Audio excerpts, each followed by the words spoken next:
jelek itu tadi tuh loh, Wak. Akhirnya Cia tetap fokus merhatiin adik-adiknya dan sesekali mempercepat langkahnya supaya bisa cepat sampai ke aula. Ini udah nggak betul deh. Iya apa nih? Nah, jalan. Baca-baca doa aja tuh, Nat. Baca doa, terus akhirnya entah di beberapa titik sebelum nyampe di aula, balik lagi suara tuh, Nat. Riuh rendah orang yang ada di sana tuh mulai kedengeran lagi, suara hutan juga mulai kedengeran lagi. Cuma beberapa masa aja aku tuh kayak dijelepin gitu loh suasana di situ. Nah, begitu kami udah nyampe di aula, pintu aula kami buka, Nadia. Muncul lagi kejanggalan lainnya. Pas waktu itu aku duluan yang nyampe di depan pintu aula, Nadia. Aku buka lah ya, kan anak-anak mau masuk. Saya buka. Di situ muncul lagi kejanggalan, Wak. Di samping tumpukan tas mahasiswa yang ada di sana, Cia tiba-tiba ngelihat ada seorang laki-laki lagi duduk di situ sambil melotot ke arah si Cia. Kata dia gitu, siapa orang nih? Kok bisa masuk? Aulanya kan dikunci. Siapa ya?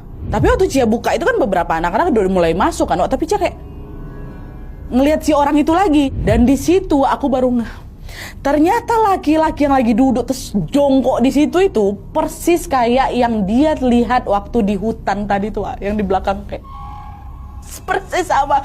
Bajunya hijau lusuh, terus warna topinya juga udah agak pudar gitu kan. Itu. Tapi karena orang lagi berlalu lalang depan dia kan udah masuk aula, Wak. Jadi dia sempat ketutupan pandangannya sama si orang yang duduk itu, Wak. Nah, waktu dia tengok lagi, waktu udah agak clear lah itu pandangannya ke si orang itu, hilang si laki-laki ini. Cuma waktu itu aku masih mikir itu tetap orang, Nat. Mungkin waktu aku nggak nengok dia memang sempat pergi nih. Wah, tapi aku nggak tahu gitu ya kan. Aku tetap masuk tuh sambil juga masih nyariin dia. Aku tengok ke kanan ke kiri, takut si laki-laki itu muncul lagi. Siapa laki-laki ini? Tapi untungnya setelah beberapa menit dia ngamatin, laki-laki itu nggak ada dan suasananya juga balik normal, Wah. Anak-anak sudah mulai makin rame lagi masuk aula, ada yang tiduran, ada yang ngobrol. Pokoknya ya udah mereka asik sendiri dan terlihat sama sekali tidak ada satupun orang yang notice sama kehadiran si laki-laki itu.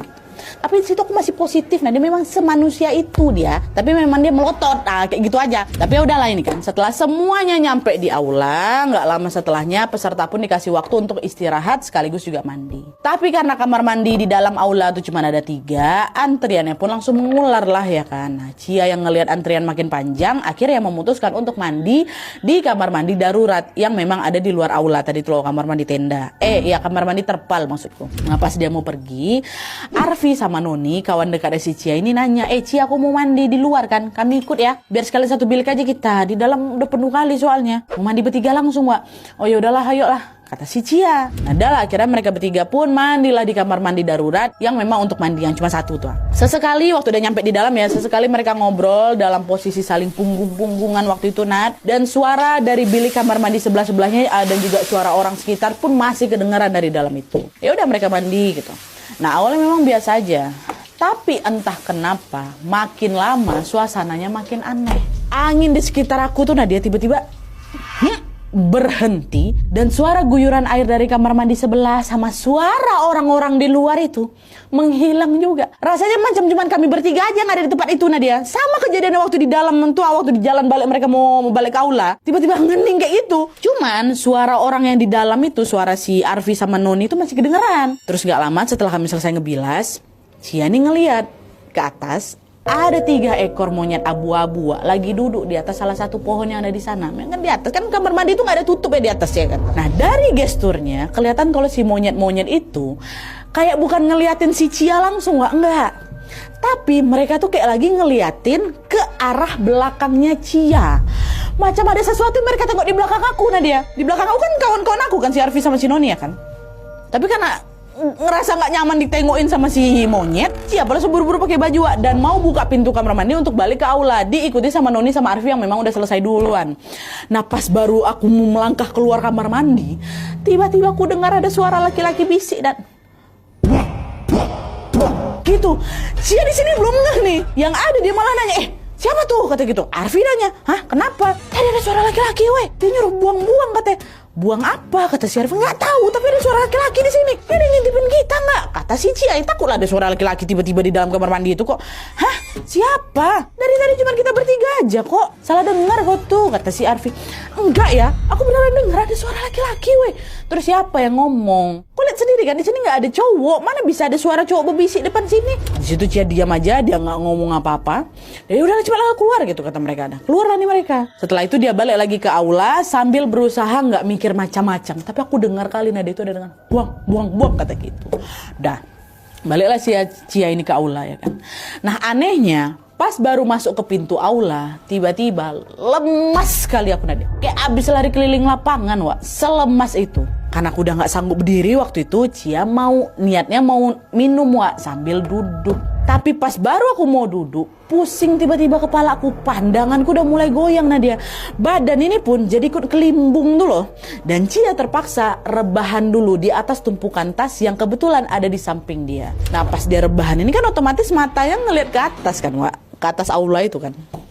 Pas nengok ke atas, ya Allah, Cia malah nengok ada laki-laki berbaju hijau tadi, tapi wujudnya beda, Wak. Wujudnya beda. Kata Cia wajah berdarah-darah, nah dia matanya merah, celananya robek di kanan dan di kirinya, terus kedua tangannya tuh nempel di atap tuh loh, dengan posisi kepala yang kebalik macam laba-laba. Kebayang sama kalian kan? Kayak gitu. Astagfirullahaladzim kata si Cia. Belum sempat aku kabur, si sosok itu melotot ke arahku, terus dia ngomong, buang. Dan suara yang makin lama makin dekat tadi ya. Di saat yang sama tubuh aku langsung kaku, napas aku pendek dan pandangan langsung ngeblur. Bersamaan dengan itu yang aku ingat kali sosok itu perlahan-lahan turun dari langit-langit dan mulai macam kayak mau ngedekat ke arah aku tuh Nat. Aku udah mau teriak sejadi-jadinya nggak keluar suara aku. Jadi udah cukup diam. Yang cuma dia bisa lakukan adalah memejamkan matanya sambil berdoa, ya Allah tolong aku, ya Allah tolong aku, ya Allah tolong aku, ya Allah. Nah di tengah momen mendebarkan itu tiba-tiba bahu aku ditepuk dari belakang Nadia. Nah langsung bisa gerak aku dan. Nah pas aku buka mata, hilang sosok di depan aku tuh, hilang.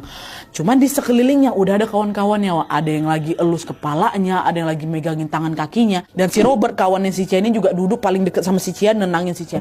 Wak ngapa kau? Waktu ditanya kayak gitu karena masih ngos-ngosan, masih lemas, masih shock pulang kan, si Cia nggak sanggup jawab. Nggak sanggup aku jawab. Nah aku nangis aku langsung di situ.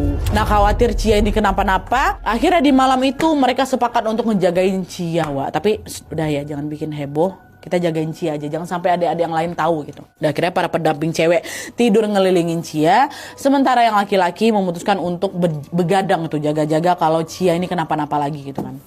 Nah untungnya malam itu nggak ada apa-apa, Wak. Cia bisa tidur nyenyak sampai besok paginya.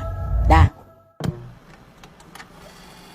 Nah besok paginya Cia udah mulai agak enakan nih, Wak. Badannya udah nggak sakit-sakitan apa kayak gitulah. Nah sama kayak kemarin, pagi itu mereka dijadwalkan juga untuk senam pagi supaya badan mereka fit waktu penelitian di hutan selanjutnya. Selesai senam, Robert, Arfi, Sarah, ada kawannya lagi, dan panitia lain yang masih penasaran dengan apa yang dialami sama Cia, mulai nanya lah soal kejadian kemarin itu. Pertama si Arfi yang nanya, "Weh Cia, kamu kemarin kenapa?" Nah denger itu aku yang memang udah gak tahan kali mau cerita Nadia. Akhirnya aku ceritakan lah semua keanehan aku alami kemarin. Walaupun aku tahu juga, padahal kan kata dosen gak boleh diomongin di situ kan. Cuman aku ketakutan kali aku ceritain aja di situ. Dia ceritalah mulai dari dia nengok monyet waktu mereka mandi gitu kan. Terus dia ngeliat laki-laki berseragam hijau di hutan gitu kan. Sampai kejadian Cia ngeliat si sosok baju hijau itu nempel di atas